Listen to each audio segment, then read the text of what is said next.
Well, I'm Richard Bartle. And I'm Edward Castronova, and we are...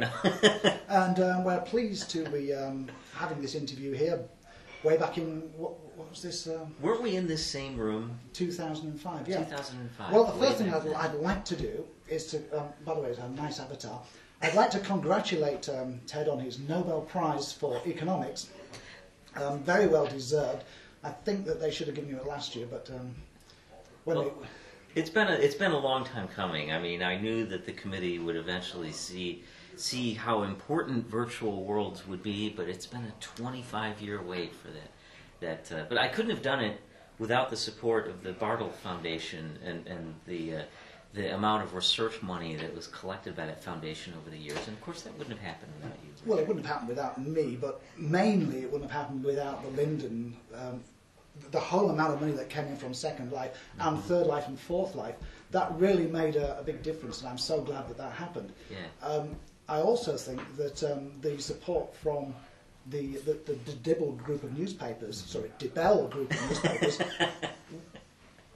helped raise my profile a bit so that I could, in general, fund your research. Yeah, it's funny you bring up the Dibble newspaper group, because I think I was going to ask you this question. What was the most amazing moment for this area of research over the last 25 years? And I think it was the orchestrated campaign by Dibble, the mogul, to sway public opinion to head off that bill that was sponsored beginning in 2008 in the U.S. House of Representatives, and to really the groundswell of opinion that arose around that.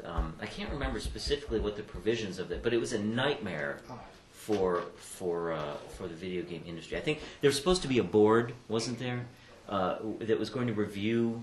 Yeah, that's right. Yeah. Yes, I remember now.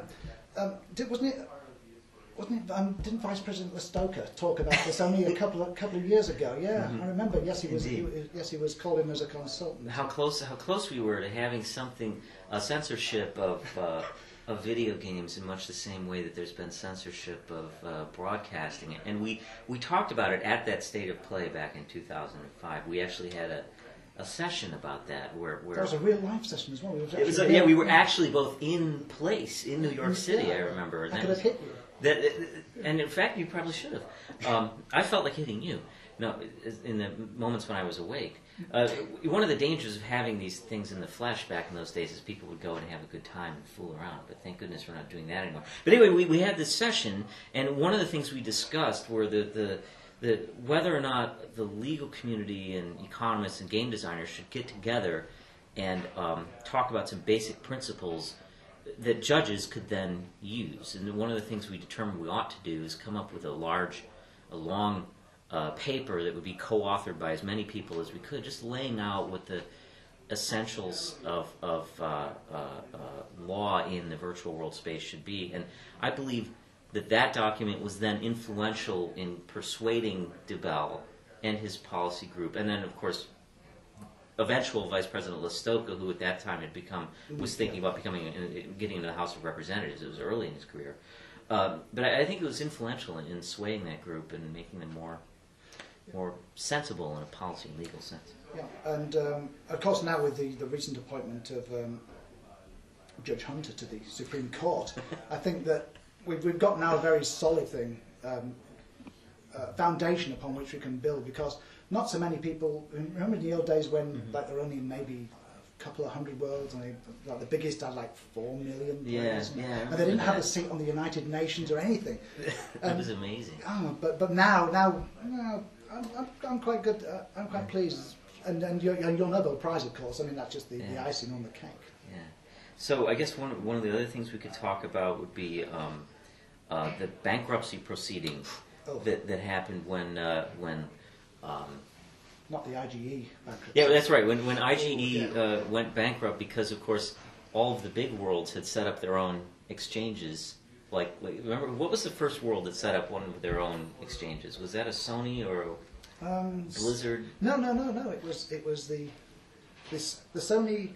Agora exchange. Yeah, that's the what it one, was. isn't it? Yes. Yes, and then of course they all figured that out, and then they all had their own exchanges. And the IGE guys, I'll never forget the day when Brock Pierce walked through State of Play 13 with a tin cup trying to sell pencils for a nickel. Pencils, they were good pencils. And I bought a couple because I felt sorry for him. With his clothes were all ragged. And he'd really fallen on hard straits. I don't know where all the money went that they made in that intervening period where they were able to capitalize on their market. They bought a lot of pencils. Yeah, there were a lot of. It's been a good 25 years, Richard. I've been glad to go along this road with you. Where are you now physically? Do you still have your Earth body, or are you just a brain in a? No. I still have my body. It's most of it's original. Obviously, the teeth aren't. Yeah. But I traded in my spine a couple of years ago. It was giving me a lot of trouble. Who did you get? I traded it in for a plastic rubber thing. It actually works for me. Since I don't move very much these days, I just sort of stay in my pod. Who does, yeah. Yeah. So, well, I hope we have a chance to do this again sometime. Yes, it's great. It's been great talking to you, mulling over old times again. The good old days, and may they truly be as good for everyone else as they've been for us. Yeah. Thanks. Bye.